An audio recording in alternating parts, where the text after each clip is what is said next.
하나님의 크신 사랑과 은총이 여러분의 삶에 함께 하시기를 빕니다.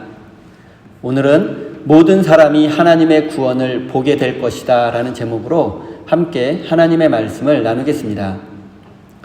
우리는 예수님의 오심을 기다리는 대림절을 지내고 있고 오늘은 대림절 네 번째 주일입니다.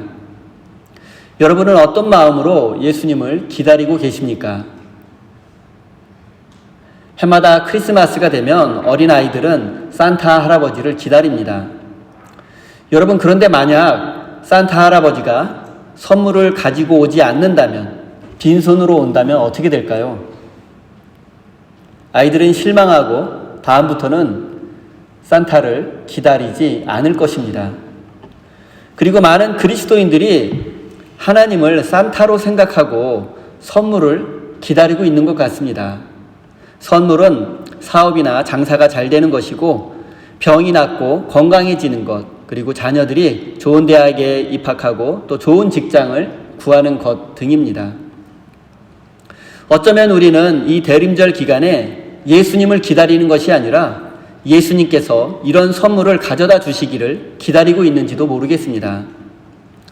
많은 사람들이 하나님을 믿고 있다고 하는데 정말로 하나님을 믿고 있는 것인지, 아니면 하나님께서 선물 주실 것을 믿고 기다리고 있는 것은 아닌지 깊이 생각해 보아야 할 것 같습니다.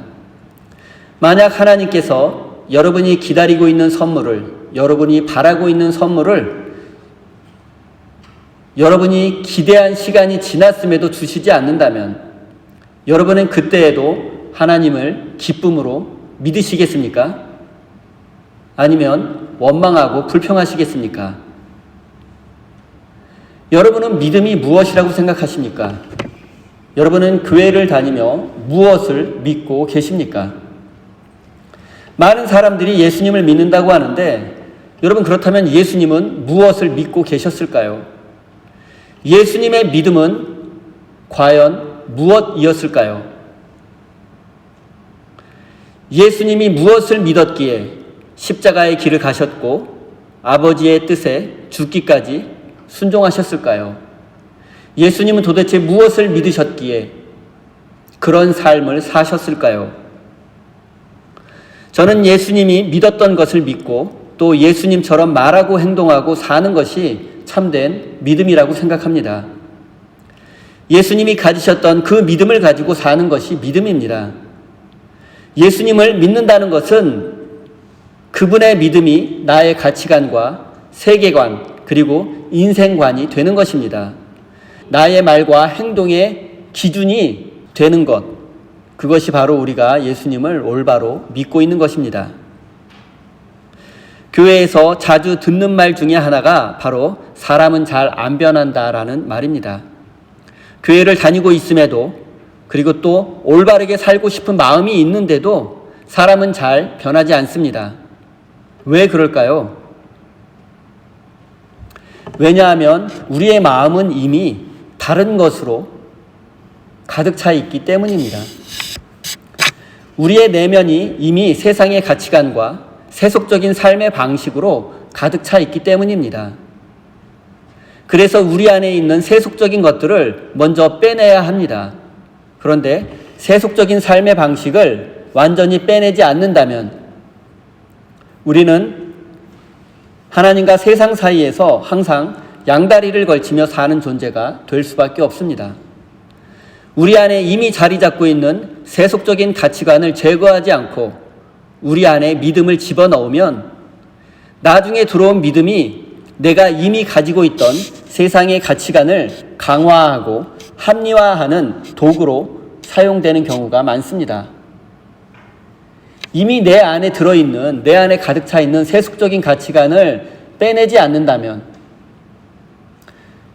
세속적인 가치관으로 이미 가득 차 있는 내 마음속에 예수님을 향한 믿음이 나중에 들어오게 된다면, 믿음을 구겨 넣게 된다면, 여러분, 우리의 믿음은 나의 이기심과 나의 정욕을 세상의 가치관을 강화시키는, 그리고 또 합리화시키는 수단으로 우리의 믿음이 변질될 수도 있습니다. 요한복음 3장 16절은 성경 말씀 중에서도 가장 유명한 말씀입니다. 하나님이 세상을 이처럼 사랑하사 독생자를 주셨으니 이는 저를 믿는 자마다 멸망치 않고 영생을 얻게 하려 하심이라. 여러분, 이 말씀에서 하나님이 사랑하신 것이 무엇입니까? 하나님이 나를 사랑하셨다고 그러십니까?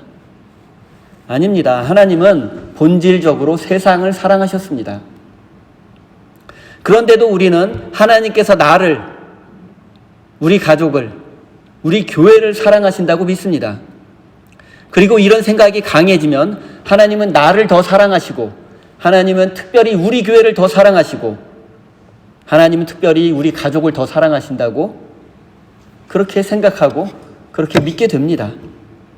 하지만 하나님에게 나의 소원을 들어주는 것보다 더 중요한 것은 세상을 구원하는 것입니다. 여러분, 하나님이 사랑하는 것은 이 세상입니다. 이 세상 속에 나와 우리와 우리 교회, 우리 가족이 포함되어 있는 것이죠.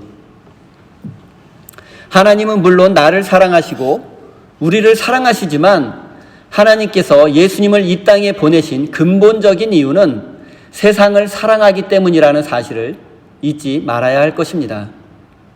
우리는 예수님을 하나님의 아들이라고 믿고 있습니다. 그리고 성경 시대를 살던 사람들은 아버지와 아들의 관계를 혈연으로 맺어진 관계만으로 생각하지 않았습니다. 그 시대 사람들에게 아들은 아버지의 뜻을 잘 알고 아버지의 일을 대신하고 아버지의 뜻에 순종하는 사람이라고 생각했습니다. 이런 관점에서 예수님이 하나님의 아들이라고 생각한다면 우리는 예수님을 통해서 하나님을 볼 수 있고 또 하나님을 만날 수 있습니다. 그리고 예수님은 하나님 아버지의 뜻에 죽기까지 순종하셨고 우리는 그 순종으로 인해서 하나님의 자녀가 되었습니다. 여러분, 우리는 믿음으로 하나님의 자녀가 되었는데 우리가 하나님을 닮지 않는다면, 하나님의 뜻에 순종하지 않는다면 여러분, 우리가 그때에도 하나님의 자녀라고 말할 수 있겠습니까? 그렇기 때문에 하나님의 자녀가 된 우리도 예수님처럼 하나님의 뜻에 순종해야 하고 또 그런 삶이 바로 믿음의 삶입니다. 또한 그리스도인은 예수님을 주인으로 믿고 섬기는 사람들입니다. 그런데 예수님 당시에 로마 동전을 보면 동전 옆면에 황제의 얼굴이 새겨져 있고 황제는 하나님의 아들 우리의 주님이라고 쓰여져 있습니다. 이 외에도 많은 고고학적 발굴에 의하면 로마 제국에서는 황제를 주님이라고 믿었음을, 황제를 주님이라고 불렀음을 알 수 있습니다. 제국의 모든 사람들이 황제를 주님으로 믿고 그의 말에 순종하는데 그리스도인들은 예수를 하나님의 아들과 주님으로 믿고 그분의 말씀에 순종하는 사람들이었습니다. 여러분, 이것이 바로 믿음입니다. 하지만 안타까운 것은 지금도 많은 사람들이 믿음을 이 세상에서 축복을 누리고 죽은 후에 천국에 가는 티켓 정도로 생각하고 있다는 점입니다. 그리고 이렇게 부패하고 타락한 믿음의 대가를 이 시대의 교회들이 지금 치르고 있는 것입니다.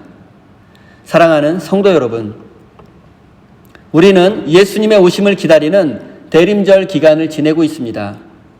저는 여러분이 이 기간에 무엇을 기다리고 있는지 한번 묵상해 보시기를 권면드립니다. 그리고 참된 믿음을 회복하여 예수님을 마음속에 모시고 하나님의 뜻에 순종하는 거룩한 믿음을 가진 하나님의 백성이 되기를 바랍니다. 1절과 2절 말씀을 제가 읽겠습니다. 디베로 황제가 왕위에 오른 지 15째 해에 곧 본디오 빌라도가 총독으로 유대를 통치하고 헤롯이 분봉왕으로 갈릴리를 다스리고 그의 동생 빌립이 분봉왕으로 이두레와 드라고닛 지방을 다스리고 루사니아가 분봉왕으로 아빌레네를 다스리고 안나스와 가야바가 대제사장으로 있을 때에 하나님의 말씀이 광야에 있는 사가랴의 아들 요한에게 내렸다. 여러분, 이 짧은 말씀에는 많은 사람들의 이름이 기록되어 있습니다. 그리고 이들은 예수님 당시에 최고의 권력을 누렸던 사람들이고 그 시대를 상징하는 인물들입니다. 먼저 디베로는 로마 제국의 두 번째 황제인 티베리우스 황제를 의미합니다. 그는 로마 제국의 첫 번째 황제였던 아우구스투스의 뒤를 이어서 두 번째 황제가 되었습니다. 그는 초기에 많은 개혁 조치를 내렸지만 나이가 들면서 카프리 섬에 들어가서 요비스 빌라를 짓고 그곳에서 제국을 편지로 다스렸습니다. 그리고 통치 후반으로 갈수록 반역과 반란에 대한 두려움으로 많은 사람들을 처형했고 공포 정치를 단행했습니다. 본디오 빌라도는 주후 26년부터 36년까지 약 10년 동안 이스라엘 총독으로 재임했으며 유대교와 유대 문화를 멸시했던 사람이었습니다. 그래서 유대인들과 여러 차례 충돌을 일으켰습니다. 그는 황제의 얼굴이 새겨진 깃발을 가지고 예루살렘 성전에 들어가려다가 유대인들의 저항에 직면했고 수로 건설 비용을 충당하기 위해서 예루살렘 성전 금고를 약탈하려다가 유대인들의 거센 저항에 직면하기도 했습니다. 그리고 잘 알려진 것처럼 그는 예수님에게 최종적으로 십자가형 언도를 내린 사람이기도 합니다. 분봉왕 헤롯은 구체적으로 헤롯 안티파스를 의미하고 그는 예수님 당시에 갈릴리 지역을 다스리던 사람이었습니다. 분봉왕은 아버지 헤롯 왕이 다스리던 영토의 4분의 1 정도를 다스리던 지역 영주를 의미합니다. 야심가였던 그는 분봉왕의 지위에 만족하지 못했고 아버지 헤롯 왕의 영토를 전부 다스릴 꿈을 꾸고 있었던 야심가였습니다. 그래서 그는 나사렛에서 멀지 않은 곳에 세포리스라는 신도시를 건설했습니다. 그리고 이 도시의 건설을 위해서 갈릴리 지역의 많은 백성들이 노동을 해야만 했습니다. 여러 신학자들이 목수였던 예수님도 세포리스 건설의 노동자로 참여했을 것이라고 말합니다.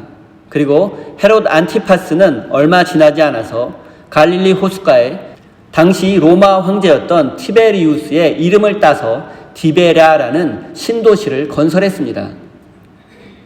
이렇게 두 번에 걸친 대공사와 건축비와 노동력을 마련하기 위해서 그는 갈릴리 백성들을 압제하고 수탈했습니다. 당시 갈릴리 인구가 약 15만 명 정도로 알려져 있는데 갈릴리 백성들은 이 두 개의 신도시를 건설하기 위해서 수십 년 동안 고통을 겪을 수밖에 없었고 예수님도 그 중에 한 사람이었습니다. 빌립은 갈릴리 북부와 동쪽 지역을 다스렸고 루사니아는 갈릴리 지역에서 아주 먼 곳, 오늘날 레바논 산맥을 넘어서 그 지역을 다스렸습니다. 누가복음 기자는 이렇게 당대의 정치 지도자들을 언급한 후에 두 사람의 대제사장, 즉 안나스와 가야바를 언급함으로써 당시의 종교적 상황을 설명했습니다. 대제사장 안나스와 가야바는 당시 이스라엘과 예루살렘 성전을 대표하는 제사장이라고 하기에는 그들에게 정통성이 없었습니다. 그들은 로마 황제가 임명한 대제사장이었기 때문입니다. 그래서 그들은 하나님을 섬기고 백성을 위하는 자들이 아니라 로마 황제에게 충성을 다했습니다. 누가복음 기자가 이렇게 여러 사람의 이름을 언급한 것은 당시 이스라엘 백성들이 정치적으로도 종교적으로도 많은 고난과 고통을 겪고 있었으며 어렵고 힘든 삶을 살고 있었음을 보여주기 위해서입니다. 누가복음 기자는 이렇게 어두운 시대에 하나님의 말씀이 광야에 있는 사가랴의 아들 요한에게 임했다라고 기록하고 있습니다. 우리는 그를 보통 세례 요한이라고 부릅니다. 잠시 그에 대해서 살펴보겠습니다. 세례 요한은 제사장 사가랴의 아들로 태어났습니다. 전통대로만 본다면 그는 아버지의 뒤를 이어 제사장의 길을 가야 했습니다. 당시 제사장은 예루살렘에서 성전 업무를 맡은 고위직이었고 상류층에 속했습니다. 그런데 그는 그런 보장된 삶을 포기하고 제도권 밖 선지자의 삶을 선택했습니다. 그는 요단강 서편 광야에 거주하면서 하나님의 말씀을 선포하고 요단강에서 백성들에게 세례를 베풀었습니다. 그리고 그의 세례는 당시 유대인 사회에서 큰 이슈가 되었습니다. 많은 사람들이 요단강으로 와서 요한의 설교를 듣고 그에게 세례를 받았습니다. 그는 광야에 거주하며 낙타 털로 만든 옷을 입었고 허리에는 가죽띠를 띠고 메뚜기와 석청을 먹었습니다. 그는 제사장 가문의 전통을 따르기만 한다면 모두가 부러워하는 안정적이고 성공적인 삶을 살 수 있었지만 자신의 모든 기득권을 포기하고 광야 속에서 하나님의 나라를 선포하고 예수님의 오실 길을 준비했습니다. 그리고 예수님도 세례 요한의 설교와 세례 운동에 영향을 받으셨고 심지어 그로부터 세례를 받기도 했습니다. 그는 나중에 동생의 아내인 헤로디아와 결혼한 헤롯 안티파스를 공개적으로 비판하다가 감옥에 갇히게 되었고 결국 참수형을 당하고 말았습니다. 요한은 이렇게 어두운 세상 속에서, 그것도 광야에서 묵묵히 자신의 사명을 감당했습니다. 그리고 그 장소는 바로 요단강이었습니다. 예로부터 요단강은 이스라엘 백성들에게 신성한 곳이었습니다. 광야가 많은 팔레스타인 지역에 요단강은 거의 유일한 물줄기였고 생명줄이었기 때문입니다. 요단강은 갈릴리 북쪽 만년설이 있는 헤르몬 산에서 발원하여 갈릴리 호수와 요단 계곡을 지나고 사해까지 이르는 강입니다. 현대인들의 관점으로는 큰 강이라고 말하기 어렵지만 요단강은 이스라엘의 생명줄이라는 상징성을 가지고 있습니다. 그리고 출애굽한 이스라엘 백성들이 광야 40년 생활을 마치고 요단강을 건너서 가나안 땅으로 들어왔기 때문에 요단강은 과거의 삶을 청산하고 새로운 삶으로 들어간다는 의미도 가지고 있습니다. 그렇기 때문에 세례 요한이 요단강에서 세례를 베푼 것은 과거의 삶을 내려놓고 새로운 생명을 얻고 새로운 삶을 향해 출발한다는 그러한 의미가 있는 것입니다. 그리고 그의 세례를 당시 사람들의 관점으로는 이상한 점이 또 하나 있습니다. 당시 유대인들은 죄를 용서받기 위해서는 예루살렘 성전에 가서 제물을 바치고 제사를 드려야만 했습니다. 그것이 유일한 방법이었고 상식이었습니다. 그런데 요한은 자신의 세례를 통해서 죄 용서를 받을 수 있다고 외쳤습니다. 이것은 당시 부패하고 타락한 예루살렘 성전 시스템을 부정하는 것이었고 이 사실을 이미 피부로 느끼고 있던 백성들로부터 큰 호응을 받을 수 있었던 것입니다. 그는 백성들을 향해서 회개하라, 천국이 가까이 왔다라고 외침으로써 이제는 더 이상 성전이 아니라 하나님 앞에서 진실한 회개를 해야 한다고 선포했습니다.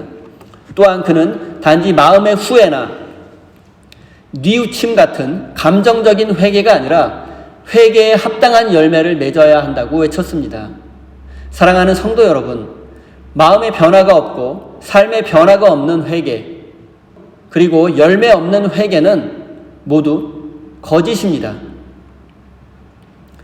입으로만 말하는 회개, 마음속에만 머물러 있는 회개, 여러분, 그런 회개는 우리의 삶을 변화시킬 수 없고 우리를 하나님 앞으로 인도할 수 없음을 깨닫고 열매 맺는 참된 회개를 통해서 하나님 앞으로 한 걸음씩 가까이 나아가시기를 바랍니다. 4절부터 6절까지 말씀을 제가 읽겠습니다. 그것은 이사야의 예언에 적혀있는 대로였다. 광야에서 외치는 이의 소리가 있다. 너희는 주님의 길을 예비하고 그 길을 곧게 하여라. 모든 골짜기는 메우고 모든 산과 언덕은 평평하게 하고 굽은 것은 곧게 하고 험한 길은 평탄하게 해야 할 것이니 모든 사람이 하나님의 구원을 보게 될 것이다. 세례 요한은 이사야 선지자의 예언을 인용해서 말했습니다. 이사야는 세례 요한보다 약 600년 전인 기원전 6세기에 활동한 선지자입니다. 그리고 그가 살던 시대에 이스라엘은 절망적인 상태였습니다. 그의 조국 남유다는 기원전 587년에 바벨론 제국의 침략으로 멸망당하고 말았습니다. 예루살렘 주민들은 바벨론의 포로로 끌려가게 되었고 성전은 불에 타 무너져 내렸고 나라의 보물은 모두 약탈당하고 말았습니다. 포로로 끌려간 백성들은 바벨론의 질서에 순응해야 살아남을 수 있었고 하나님의 백성이라는 자부심마저 잃어버리고 말았습니다. 그리고 이런 상태가 무려 50년쯤 지났을 때에 이사야 선지자는 포로된 백성들을 향해서 너희는 주님의 길을 예비하라. 그리고 모든 사람이 하나님의 구원을 보게 될 것이라고 외쳤습니다. 백성들에게 다시 고향 예루살렘으로 돌아갈 수 있는 희망이 생긴 것입니다. 그리고 예루살렘으로 돌아가려면 광야와 사막을 지나야 하고 골짜기와 산을 넘어야 하고 큰 강을 건너야만 합니다. 바벨론에서 예루살렘으로 가려면 지금의 이란과 이라크 그리고 시리아의 영토를 지나야 합니다. 건강한 젊은이도 그런 길을 가는 것은 쉽지 않습니다. 그런데 이들은 어린이와 여자와 노약자들도 함께 가야 합니다. 그렇기 때문에 먼저 길을 만들어 놓지 않으면 조국으로 예루살렘으로 돌아갈 수 없습니다. 하지만 당시 이스라엘 포로들은 1600km가 넘는 그 거리에 길을 만들 능력이 없었습니다. 게다가 그 길에는 광야와 사막 그리고 산과 골짜기마저 포함되어 있습니다. 이사야 선지자가 주님의 길을 준비하고 그 길을 곧게 하라고 한 말씀의 의미는 하나님께서 행하실 일을 믿고 준비하라는 뜻입니다. 당시 바벨론을 중심으로 한 세상에서는 힘이 있는 사람이 높은 자리에 서고 힘없는 사람은 낮은 자리에 내려가야만 했습니다. 황제로부터 시작해서 노예까지 거역할 수 없는 질서가 있었습니다. 모든 사람이 높은 자리로 올라가기를 원했지만 그것은 마음대로 되지 않았습니다. 이미 높은 곳에 있는 사람들에게는 이런 질서가 당연한 것이었고 정의로운 것이었기 때문입니다. 여러분, 하지만 골짜기 바닥에 있는 사람들에게 이 세상은 지옥이나 다름없습니다. 그리고 이사야 선지자가 외친 모든 골짜기가 메워진다는 말씀의 뜻은 바벨론 제국의 모든 억압적이고 악한 질서를 하나님께서 무너뜨리실 것이라는 뜻입니다. 이사야 선지자는 모든 산과 골짜기가 낮아지고 굽은 것이 곧아지고 험한 길이 평탄해질 것이라고 말했습니다. 그리고 모든 사람이 그런 순간을 보게 될 것이고 그런 순간이 바로 하나님의 구원이라고 말했습니다. 그래서 이사야 선지자와 세례 요한은 모든 사람이 하나님의 구원을 보게 될 것이라고 외칠 수 있었던 것입니다. 주님께서 오실 길을 준비한다는 것은 주님께서 행하실 일을 미리 선포하는 것입니다. 그리고 주님께서 오실 때 일어날 일을 사람들에게 미리 알려주는 것입니다. 모든 골짜기가 메워지고 산과 언덕이 낮아지고 굽은 것이 곧아지고 험한 길이 평탄해질 것입니다. 유대인들이 바벨론에서 포로 생활을 하며 겪었던 차별과 불평등도 사라질 것입니다.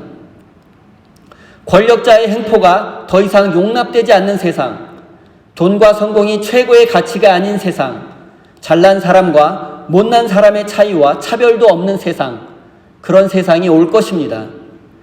이것은 이사야 선지자가 선포하고 꿈꾸었던 세상이고 또 세례 요한이 선포한 세상이기도 합니다. 그런데 여러분, 이사야 선지자와 세례 요한이 꿈꾸고 선포했던 그런 세상이 이미 왔다고 생각하십니까? 우리가 살고 있는 이 세상을 바라보면 아직 그런 세상은 안타깝지만 오지 않은 것 같습니다. 2000년 전이나 지금이나 세상은 여전히 그대로입니다. 여전히 산은 높고 골짜기는 깊은 세상입니다. 여러분, 별로 세상이 달라진 것이 없다면 여러분, 우리는 하나님의 말씀을 어떻게 받아들여야 합니까? 사랑하는 성도 여러분, 우리의 능력으로 골짜기를 메울 수 없고 높은 산을 낮출 수도 없습니다. 약간의 모양을 바꿀 수는 있지만 근본적으로 바꿀 수는 없습니다. 그렇다고 우리가 이렇게 새로운 세상을 향한 꿈을 포기해야 합니까? 우리가 포기한다면 이 세상의 모든 골짜기들은 더욱 깊어질 것이고 산들은 더욱 높아질 것입니다. 골짜기를 메우고 산을 낮추는 것은 하나님께서 하실 일입니다. 우리는 단지 광야 같은 세상 속에서 하나님께서 하실 일을 믿고 선포하고 그분의 오실 길을 준비하는 삶을 살 수 있을 뿐입니다. 사랑하는 성도 여러분, 이사야 선지자와 세례 요한은 모든 사람이 하나님의 구원을 보게 될 것이라고 외쳤습니다. 그리고 하나님의 구원은 이미 예수 그리스도를 통해서 우리에게 주어졌고 모든 믿는 자들이 하나님의 구원을 누릴 수 있게 되었습니다. 세상에는 여전히 깊은 골짜기와 높은 산으로 인해서 좌절과 고통을 겪으며 삶의 소망을 잃어버린 많은 사람들이 있습니다. 그리고 지금 우리가 해야 할 일은 그들이 하나님의 구원을 누릴 수 있도록 골짜기를 메우고 산을 깎으며 예수님께서 오실 길을 준비하는 것입니다. 사랑하는 우리 세임교회 성도 여러분, 예수님의 오심을 기다리는 이 대림절 기간에 많은 사람들이 하나님의 구원을 누릴 수 있도록 절망의 골짜기를 메우고 고통의 산을 깎는 삶을 실천하시는 거룩한 믿음의 사람이 되시기를 예수님의 이름으로 간절히 축원드립니다. 기도하겠습니다. 하나님, 예수님의 오심을 기다리며 우리의 믿음을 되돌아봅니다. 우리가 과연 예수님을 기다리고 있는 것인지, 예수님께서 가져다 주실 선물 보따리를 기다리고 있는 것인지, 우리의 믿음과 삶을 되돌아볼 수 있도록 인도해 주십시오.